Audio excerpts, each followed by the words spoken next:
Is it recording? This is so weird.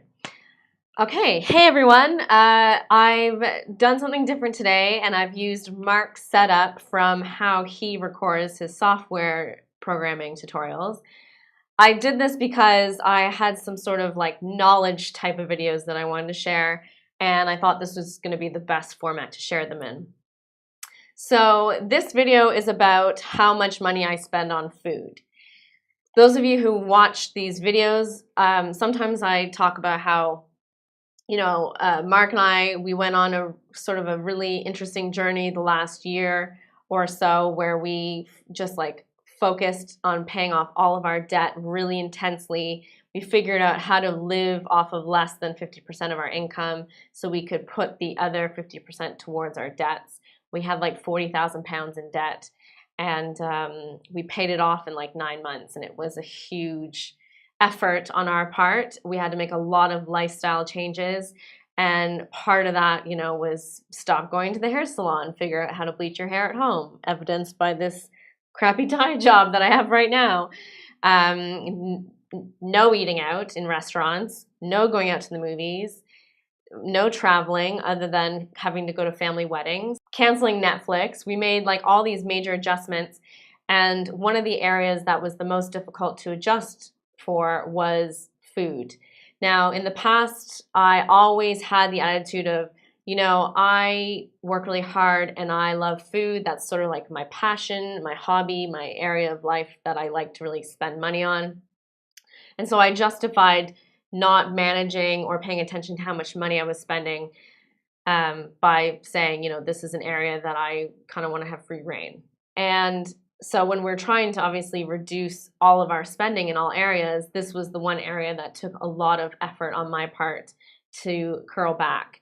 And part of that was because I think we were really disorganized when we would go to the grocery store. We really wouldn't know what we were going to eat that day. We didn't really plan like a week of recipes in advance. I've done a lot of videos that talk about how I do things now, how I stay on a budget when it comes to groceries. I'll link to them somewhere here in this video. We started that journey in May 2017, and we ended it like April of this year.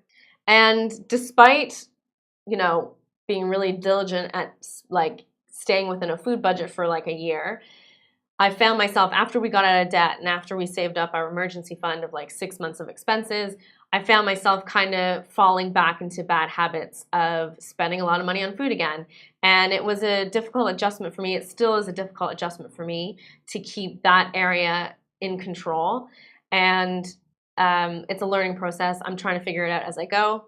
But I thought that I would sit down and I would analyze my last 4 weeks of expenses when it came to food to see whether I was on target with my budget or not. The best way to manage something in your life is to measure it. Some people might find this like geeky, annoying, or just tedious or guilt-inducing. But I always think like if you take the time to sit and just to manage it, it doesn't need to be a lot of time. It can be like an hour a week, or if you enjoy doing it like me, more frequently than that. But if you actually sit down and analyze what you're spending, if you log into your bank account and you just look at your last month or two of expenses, you'll get an understanding as to where your money's going. It'll also give you the opportunity to see if there's an expense in there that you didn't know or didn't plan, and whether you have to get that money back somehow. Maybe a utility company overcharged you, or maybe you didn't get a refund from Amazon like you were planning. It's just a good habit to practice because it helps you stay in control of your life.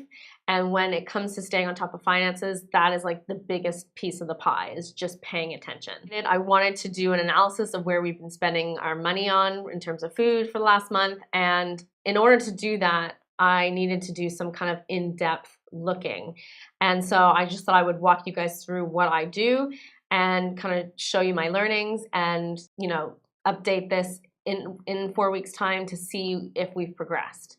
So I want to know how much we've been spending and what were the key areas that we have been spending on. I also kind of thought that we were buying things like coconut oil and olive oil quite frequently, and I wondered whether if it was worth it buying like a huge bulk quantity from Amazon to reduce that monthly cost. So those were kind of all the motivating factors for doing this video, but I'm going to stop talking about why I'm doing this video. I'm going to start doing the bulk of it. We kind of spend on groceries. We do online grocery orders, which makes it really easy to keep track of how much you're spending. I do the grocery order once a week. My budget now is £100 a month for groceries for Mark and I. That's actually quite generous. I think a lot of people try to spend less than that. And it's 4.3 weeks in a month on average. So that's basically £430 a month. I spend that online at Waitrose.com. I use that as my grocery supplier online. I also order things from Amazon.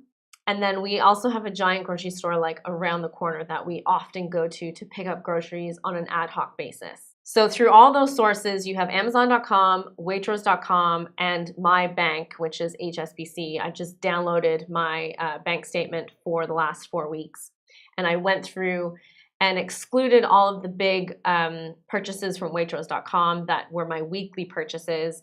And I basically segmented everything according to what were these sort of ad hoc spending. So I put it all in a spreadsheet, which I will show you here. Let me put me small. It's so weird, right? Okay, so here is the spreadsheet. You can do this with Excel, Microsoft Excel. I think most people have Microsoft Excel on their work computers or at home. If you don't have a Microsoft license, you can use Google Drive. Google Drive is like a free suite of basically like Microsoft ripoff products. And frankly, this is what I use most of the time anyway, because it's all stored in the cloud and I never have to worry about backing up my computer. So you just go to drive.google.com. You need to have a Gmail account in order to use these. Most people have a Gmail account, but if you don't, just sign up for one. And you just create new, and Google Sheets, select that, and it'll create a new spreadsheet, which you can copy and paste the items from your banking online, from Amazon.com, or wherever you spend money on food online. Okay, I'm gonna close this now. This probably took me like an hour to copy and paste everything in. What I did was I downloaded all of my past 4 weeks of grocery orders from Waitrose.com. They're in PDF format, so they're not in like a spreadsheet format already. And I literally copied and pasted the items into this spreadsheet here, and I made sure that everything was sort of lined up in the columns. So the vendor, whether it was Amazon, Aldi, Co-op, Tesco, Waitrose, or Waitrose Online, and then the date, and then the item, the cost of the item in pounds, and then I add a category on the end called category, and I go through each item and I classify what that item is.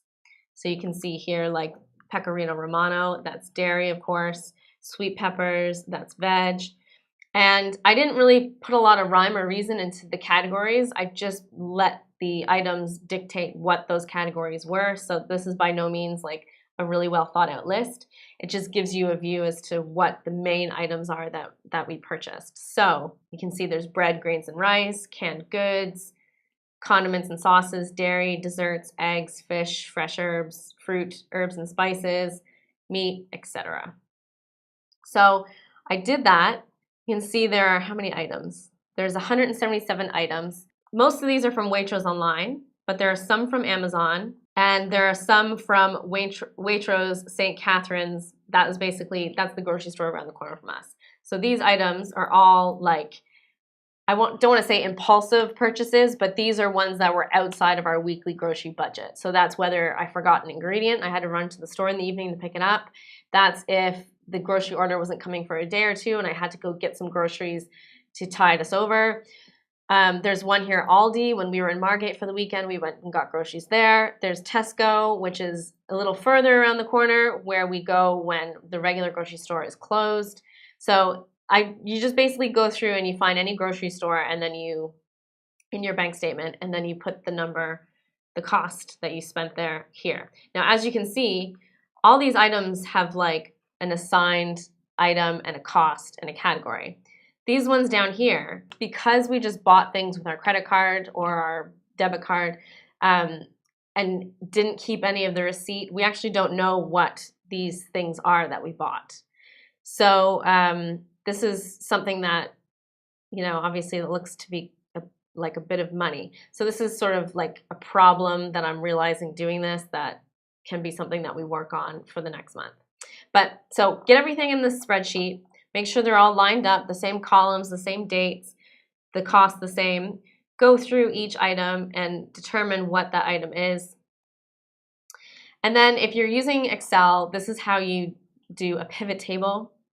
You click on a new tab at the bottom and you go Data, Pivot Table. Now this is for Excel for Mac, so this is might be different if you're on a PC machine. And then you highlight all the columns that you want to be included in the data, and then you click OK.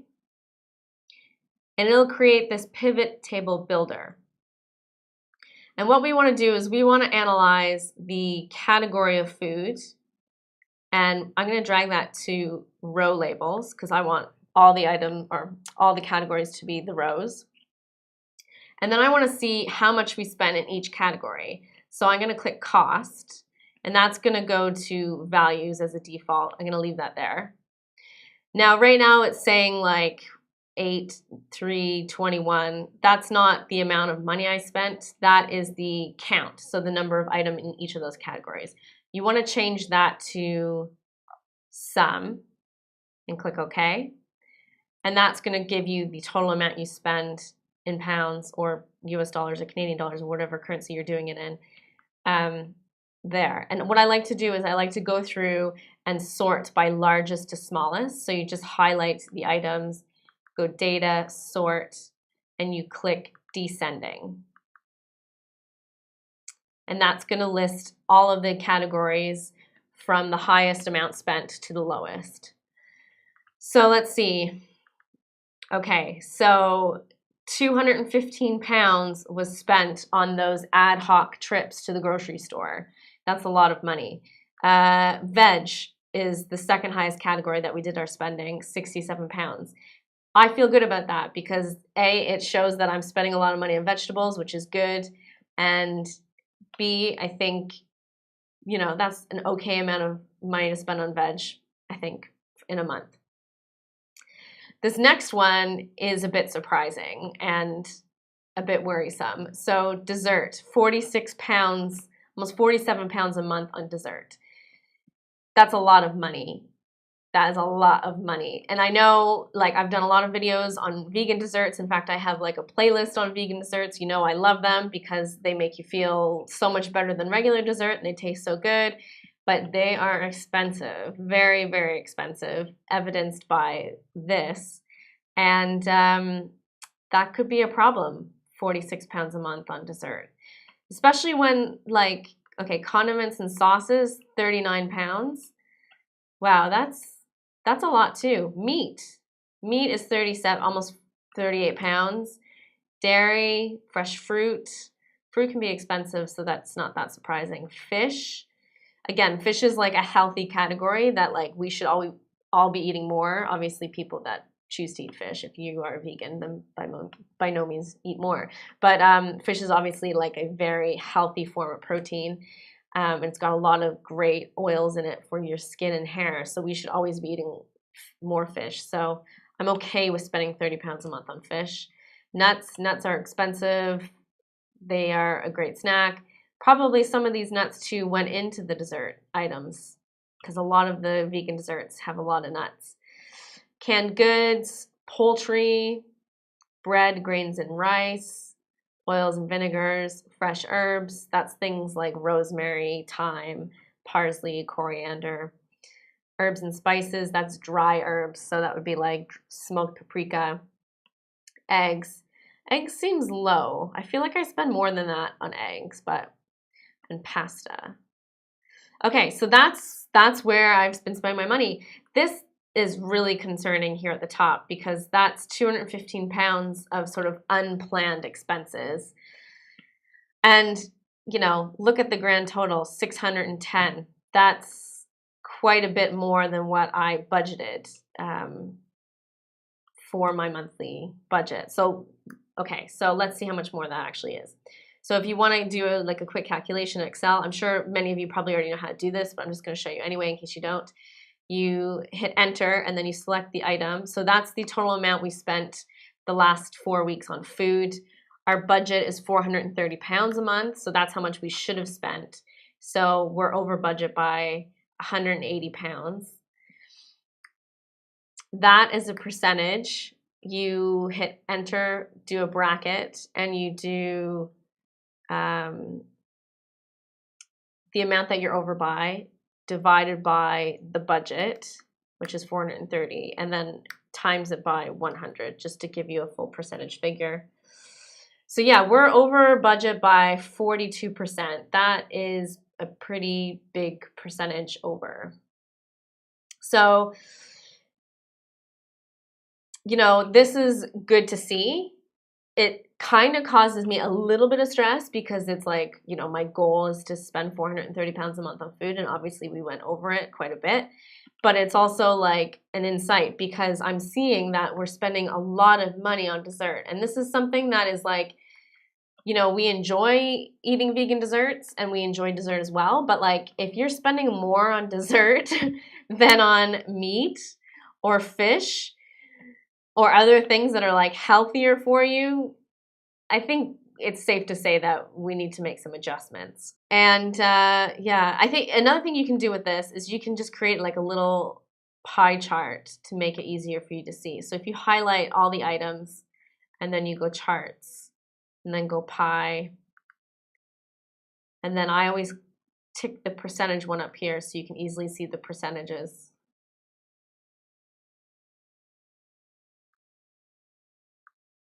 I'm just going to expand this so it's easier to see. So yeah, so dessert, 8%. So that's, you know, this is the thing about this. That is not like, oh, I think I'm spending too much money on dessert, or I think I'm okay spending this much money on dessert. This is how much money I'm spending on dessert. And I'm forced to face that reality of, oh, actually, that's quite a lot of money. Maybe we need to buy cheaper desserts, and maybe we need to eat less of them. Who knows? So, and the other problem, obviously, that I'm seeing from this is that that's a huge amount of money to have not accounted for where that money is going. That could be impulsive purchases at Tesco. That could be like ice cream at 10 o'clock at night when we feel like we want to treat ourselves. That could be like not getting our groceries like in order, not, you know, including things that we were supposed to include in the grocery order. And then maybe, you know, we need to set up processes to like stop that from happening. But that is an overview of what I've been spending the last month on food. The next step for us is to keep track of the purchases that we make when we do go to the grocery store, the unplanned purchases, and keep receipts for those. So next month I can go through each receipt and determine what it was that we actually purchased impulsively or had to run out to the store to get. We started to keep an envelope in our top kitchen drawer of all the receipts that come into the house. We used to just like get a receipt and throw it out, but now we're both consciously, if we go to the grocery store, we buy something, we keep the receipt, we come home, we put it in the envelope in the top drawer of the kitchen, and next month I'm gonna go through all the receipts and add them to the spreadsheet to see whether I'm on track, whether we've made some changes, and how this is going. I thought originally that we were eating a lot of oils and vinegars, but it turns out we're not really eating that much, but we're eating a lot of dessert and actually a lot of condiments and sauces. So that is something too that I want to look into deeper, because I think those are things that are not always very healthy for you. So if we're buying packaged sauces or you know, things that are, you know, maybe not the highest nutritional value, I don't want to be spending, how much is it that we're spending? 6% of our monthly budget on that, because I feel like I'd rather allocate it to things that are more healthy, like to more vegetables or to more fish or to more nuts or to more meat. So this is a great way to sort of get in control of your finances. It's also a great way to get in control of where you're spending your money on food. You can use this for anything, but this was a good application to this sort of analysis, like managing and analyzing what we spend every month on food. I'm going to do this next month. I hope this exercise was helpful for you. Maybe it's going to inspire you to do the same thing, to see where you're spending all of your money. Maybe it's not food, maybe it's clothing that you want to analyze. And maybe if it is clothing, maybe you want to look at like the last year instead of the last 4 weeks. But this is a good way to keep on top of your spending, and it's a great way to sort of see where you're actually spending a lot of your money and to make changes to rectify that. So we're going to start keeping track of all of our ad hoc spending to see what those things are that we're actually buying. And we're going to make a conscious effort to stop cooking so many vegan desserts. We do love them, but they are an expensive thing to eat. And I think by spending this much money on dessert every month, it's taking away from like our bigger financial goals of what we want to achieve. When you know this information, it helps you, it takes the emotion out of it. Instead of being like, oh, I think we spend a lot on dessert, but I don't really know. It completely removes the emotion from that equation, and it makes you face like the music right away, because you're like, wow, I spend 50 pounds a month on dessert. That is a lot. So you can kind of take all that like uncertainty away and take the emotion out of it and analyze something and sort of see what the real picture is. And I find that that is like the biggest step into sort of getting in control of anything, whether it's your finances, whether it's your weight, whether it's your nutrition. Like seeing that we spend this much on veg and meat and dairy, like I'm keen to sort of whittle these categories down of dairy, desserts, condiment and sauces, because I think vegetables, fish and meat, those on their own are healthy enough things for you to eat where you can reduce the cost of other things. Yeah, so I hope you like this video. I'm going to end this here. If you do like it, please give it a thumbs up. If you want to see more of these videos, let me know in the comments below, and subscribe if you want to get notified whenever I post a new video. I'm going to be posting a new video soon on the slow carb diet. So yeah, I hope you enjoyed this video, and thank you so much for watching, and I'll see you in the next one. Bye.